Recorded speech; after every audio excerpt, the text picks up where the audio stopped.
नमस्कार। आज आपण बुलढाणा जिल्ह्यामधील मैलगड या किल्ल्यावर आलो आहोत। आपल्या महाराष्ट्रामध्ये जे 350-400 किल्ले आहेत त्यापैकी असा एक मैलगड हा किल्ला पण काहीसा अपरिचित असा, फारसा लोकांना माहिती नाहीये।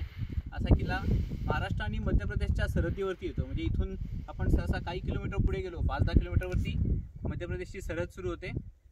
आणि ह्या मैलगड किल्ल्याचं वैशिष्ट्य म्हणजे हा लोकांना फारसा माहिती नाहीये। महाराष्ट्रापासून खूप एका टोकाला लांब असा किल्ला आहे। पण या मैलगड किल्ल्याचे एक वैशिष्ट्य म्हणजे हा असा एकमेव किल्ला आहे की ह्या मैलगड किल्ल्यावरतीच तुम्हाला मैलगड किल्ल्याची दगडी प्रतिकृती बघायला मिळते।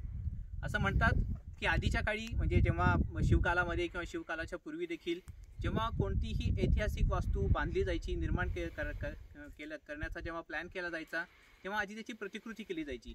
दगडाची, मेणाची किंवा लाकडाची प्रतिकृती केली जायची आणि त्या प्रतिकृतीला जर का मान्यता मिळाली की त्या प्रतिकृतीनुसार नंतर बांधकाम केलं जायचं। जसं आता आपण एखाद्या कॉर्पोरेट लाईफमध्ये जेव्हा एखादा प्लॅन प्रपोज करतो आणि तो प्लॅन अप्रूव्ह झाल्यावरती तो प्लॅन पुढे इम्प्लिमेंट केला जातो, तसंच काहीचं हे वर्किंग असायचं।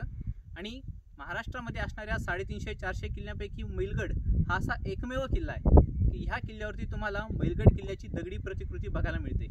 तर आता आपण ही दगडी प्रतिकृती इथं बघू शकता।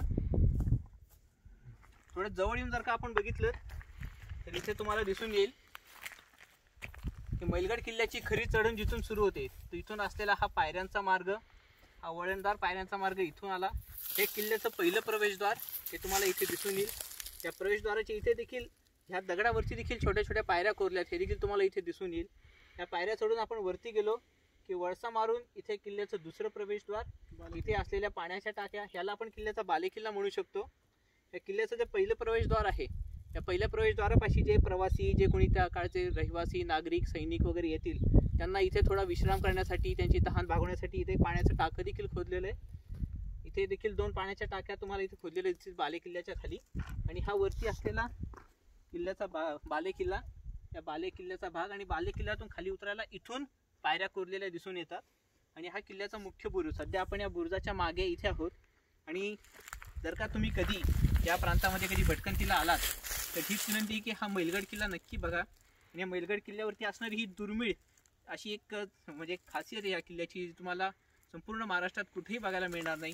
तर ही नक्की बघा आणि नक्की या मैलगड किल्ल्याला अवश्य भेट द्या। धन्यवाद।